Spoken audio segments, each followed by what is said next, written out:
بسم اللہ الرحمن الرحیم۔ السلام علیکم ورحمۃ اللہ وبرکاتہ۔ محتشم دوستو، بھائیوں اور بہنوں، آج کی ویڈیو میں ہم آپ کو نماز تہجد کی فضیلت، نماز تہجد کا وقت، نماز تہجد کی نیت، اس کے ساتھ ساتھ نماز تہجد ادا کرنے والے کو اللہ رب العالمین کیسا مقام اور مرتبہ عطا فرماتا ہے، نماز تہجد ادا کرنے والے کو اللہ تعالیٰ کن کن نعمتوں سے نوازتا ہے، انشاءاللہ العزیز وہ آپ کے گوش گزار کریں گے۔ نماز تہجد کی بڑی فضیلت ہے۔ نبی اکرم صلی اللہ علیہ وآلہ وسلم نے ارشاد فرمایا، اے میرے صحابہ، تمہیں نماز تہجد ضرور پڑھنی چاہیے۔ یہ نماز رب کے نزدیک کرنے اور گناہوں کا کفارہ بنتی ہے، اور نماز تہجد ادا کرنے والے پر اللہ تبارک و تعالی اپنی رحمت کاملہ عطا فرماتا ہے۔ طبرانی کی روایت ہے، نبی اکرم صلی اللہ علیہ وآلہ وسلم نے ارشاد فرمایا، میرے صحابہ، جب تم نماز ادا کرو گے، یعنی نماز تہجد، فرمایا اس کی وجہ سے اللہ رب العالمین تمہاری دعاؤں کو بھی قبول فرمائے گا اور تم رب کے قریب بھی ہو جاؤ گے۔ پتہ یہ چلا کہ جو بندہ رب کے قریب ہونا چاہتا ہے، رب کا پیارا بننا چاہتا ہے، رب کے نزدیک ہونا چاہتا ہے، وہ نماز تہجد ادا کرے تو اللہ تبارک و تعالی اس کو اپنا قریبی بنا لیتا ہے۔ ترمذی شریف نے اس کے ساتھ ساتھ یہ اضافہ کیا ہے، نبی پاک صلی اللہ علیہ وآلہ وسلم نے ارشاد فرمایا کہ نماز تہجد ادا کرنے والا رب کے قریب بھی ہوتا ہے، اور ساتھ میں یہ ارشاد فرمایا آقا علیہ الصلوۃ والسلام نے کہ بدن سے بیماریوں کو دور کرنے کا وسیلہ بنتی ہے۔ نسائی شریف میں ایک اور حدیث مبارکہ جناب نبی اکرم صلی اللہ علیہ وآلہ وسلم سے مروی ہے، آپ صلی اللہ علیہ وآلہ وسلم نے ارشاد فرمایا کہ جو بندہ مومن رات کو اٹھے، اپنے گھر والی کو اٹھائے، 2 رکعت نماز تہجد ادا کرے تو اللہ رب العالمین اس کا ذکر اپنے ذکر کرنے والوں میں شامل فرماتا ہے، یعنی اللہ کا ذکر کرنے والوں میں اس کا بھی شمار ہو جاتا ہے۔ جناب نبی پاک صلی اللہ علیہ وآلہ وسلم نے ارشاد فرمایا کہ تہجد کا وقت یہ قبولیت کا وقت ہوتا ہے، قبولیت کی گھڑی ہوتی ہے۔ گویا اللہ تبارک و تعالی آسمان دنیا پر تجلی فرماتا ہے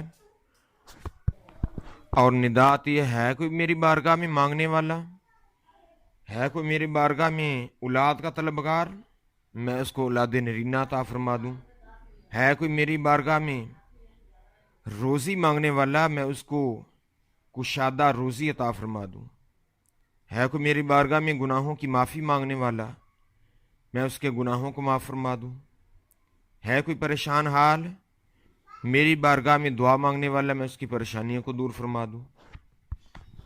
یہی آواز، یہی ندا آتی رہتی ہے کہ ہے کوئی میری بارگاہ میں سوال کرنے والا، ہے کوئی میری بارگاہ میں مانگنے والا، ہے کوئی میری بارگاہ میں گناہوں کی بخشش مانگنے والا۔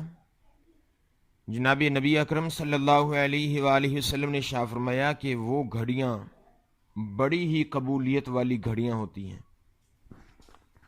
اس میں جو اللہ رب العالمین کی بارگاہ میں تنہائی میں مانگا جائے، دعا کی جائے، تو اللہ رب العالمین اس بندہ مومن کو نواز دیا کرتا ہے۔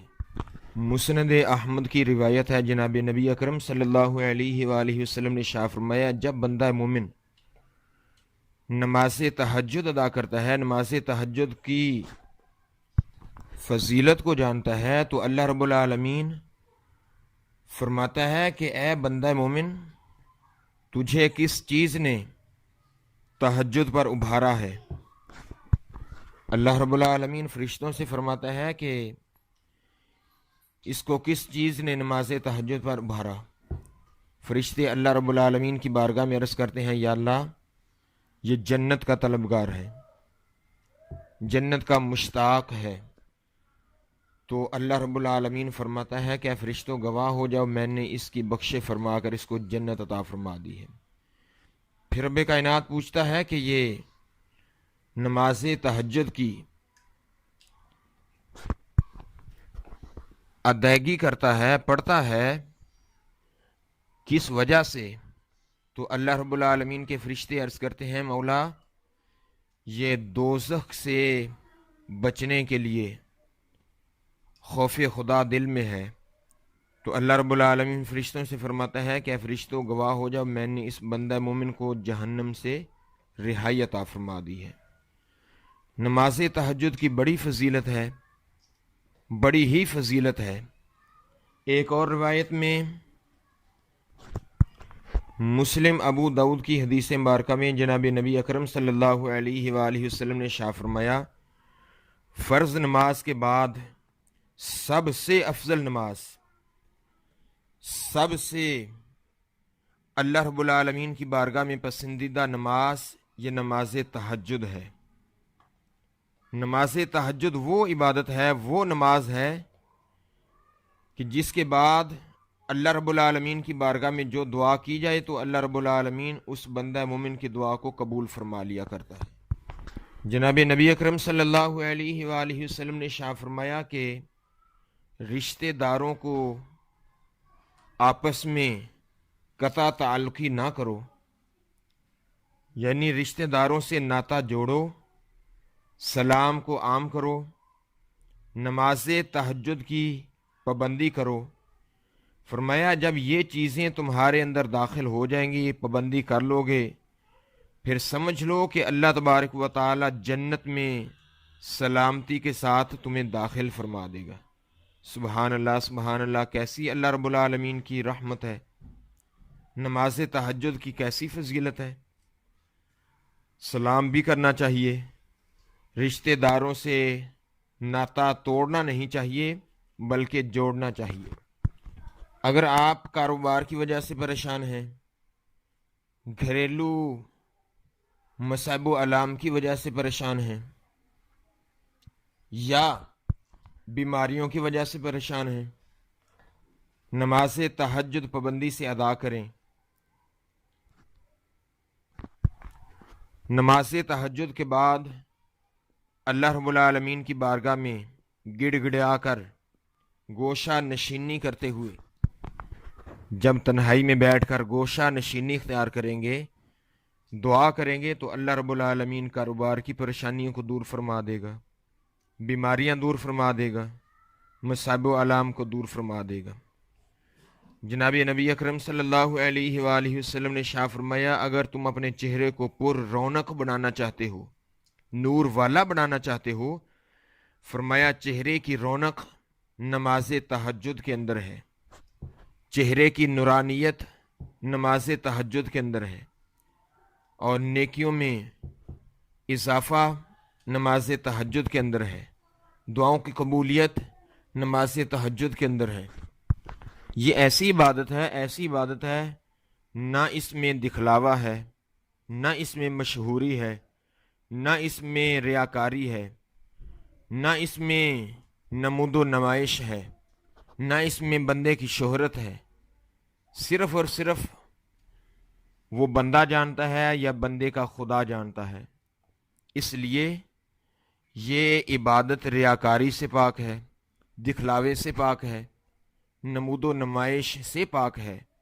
اسی وجہ سے اللہ رب العالمین اس بندے کی دعاؤں کو قبول فرماتا ہے کہ تنہائی میں بیٹھ کر اپنے گناہوں کو سامنے رکھتے ہوئے جو بندہ دعا کرتا ہے، رب کائنات اس بندے کی دعاؤں کو کبھی رد نہیں فرماتا۔ نماز تہجد کا جناب نبی اکرم صلی اللہ علیہ وآلہ وسلم خصوصیت کے ساتھ اہتمام فرمایا کرتے تھے۔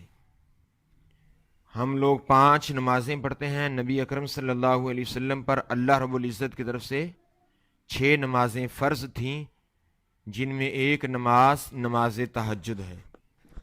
اسی لیے نبی اکرم صلی اللہ علیہ وآلہ وسلم نے ارشاد فرمایا کہ میرے صحابہ نماز تہجد کی پابندی کیا کرو، نماز تہجد کے وقت اللہ رب العالمین کی بارگاہ میں جو مانگو گے تو رب کائنات عطا فرما دے گا۔ نماز تہجد کا وقت یہ ہے کہ اس کے لیے نماز عشاء کے بعد سونا، تھوڑی دیر آرام کرنا، اونگ آنا یہ شرط ہے۔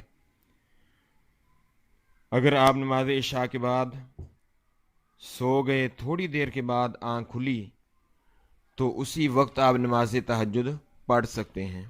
اس کے لیے ضروری نہیں کہ صبح سحری کے ٹائم ادا کریں گے، نماز فجر سے پہلے ادا کریں گے۔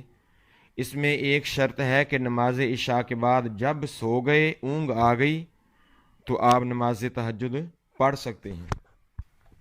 نماز تہجد کی نیت یہ ہے کہ 2 رکعت نماز تہجد منہ طرف قبلہ شریف کے اللہ اکبر، تو اس کی رکعتیں کم از کم 2 رکعتیں ہیں اور زیادہ سے زیادہ اس کی 12 رکعتیں ہیں۔ اگر کوئی مسلمان 12 سے زیادہ بھی نوافل پڑھے گا تو یہ 12 رکعتیں اس کے لیے نماز تہجد ہو جائیں گی۔ اس کے بعد نفلی عبادت ہے، چاہے آپ 100 رکعتیں کیوں نہیں پڑھ لیتے، چاہے آپ ساری رات عبادت کیوں نہیں کر لیتے۔ اس میں کوئی تخصیص نہیں، کوئی پابندی نہیں۔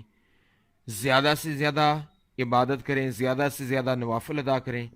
جناب نبی اکرم صلی اللہ علیہ وآلہ وسلم نے ارشاد فرمایا، کثرت نوافل کے ذریعے سے، حدیث قدسی ہے جس میں فرمان اللہ رب العالمین کا ہے، زبان مصطفیٰ ہے۔ اللہ رب العالمین نے ارشاد فرمایا کہ جب بندہ کثرت سے نوافل ادا کرتا ہے، کثرت نوافل کے ذریعے اللہ تعالیٰ اس بندے کو اپنا قرب نصیب فرما دیتا ہے۔ پھر جب قرب نصیب ہوتا ہے، وَإِنْ سَأَلَنِي لَأُوتِيَنَّهُ، پھر اللہ رب العالمین کی بارگاہ میں جو دعا کرتا ہے، جو سوال کرتا ہے، لَأُوتِيَنَّهُ، رب کائنات اس کا سوال قبول فرما لیا کرتا ہے۔ تو اس حدیث قدسی سے یہ پتہ چلا کہ نماز تہجد میں ہم جو بھی دعا کریں گے، جو بھی اللہ رب العالمین کی بارگاہ میں سوال کریں گے تو رب کائنات ہماری دعاؤں کو قبول فرماتا ہے۔ یکسوئی کے ساتھ، یقین مستحکم کے ساتھ جب بھی دعا کریں تو رب کائنات ہماری دعاؤں کو کبھی رد نہیں فرماتا۔ دوسری بات یہ ہے کہ جب بھی نماز تہجد ادا کریں تو اس کی کم از کم 2 رکعتیں ہیں اور زیادہ سے زیادہ 12 رکعتیں ہیں۔ اس کے علاوہ اگر آپ پڑھیں گے، چاہے 100 رکعتیں ادا کر لیں، وہ نفلی عبادت ہے۔ تو کوشش کیا کریں کہ جب بھی نماز تہجد ادا کریں تو اس کو ادا کرنے کا طریقہ یہ ہے کہ پہلی رکعت میں سورہ فاتحہ کے بعد کوشش کریں کہ سورہ اخلاص 3 مرتبہ پڑھیں یا 11 مرتبہ پڑھیں۔ پھر دوسری رکعت کے لیے جب کھڑے ہوں تو اس میں بھی سورہ فاتحہ کے بعد سورہ اخلاص یعنی کہ قل هو اللہ احد 3 مرتبہ پڑھیں یا 11 مرتبہ پڑھیں۔ جیسے آپ نے پہلی رکعت میں سورہ اخلاص پڑھی ہے، اسی کی تعداد کے مطابق دوسری رکعت میں سورہ اخلاص پڑھیں تو اس کی بڑی فضیلت ہے۔ اگر آپ نے پہلی رکعت میں سورہ فاتحہ کے بعد سورہ اخلاص 3 بار پڑھی ہے تو دوسری رکعت میں بھی ایسے ہی پڑھیں۔ اگر آپ نے پہلی رکعت کے اندر سورہ اخلاص 11 مرتبہ پڑھی ہے تو دوسری رکعت کے اندر بھی 11 مرتبہ ہی پڑھیں۔ اس کے بعد اللہ رب العالمین کی بارگاہ میں دعا کریں تو اللہ رب العالمین ہماری دعاؤں کو ضرور قبول فرمائے گا۔ میری دعا ہے کہ رب کائنات ہم سب کو ڈھیروں خوشیاں نصیب فرمائے، سب کی پریشانیوں کو دور فرمائے، سب کے کاروبار کی بندش کو دور فرمائے۔ آمین آمین یا رب العالمین۔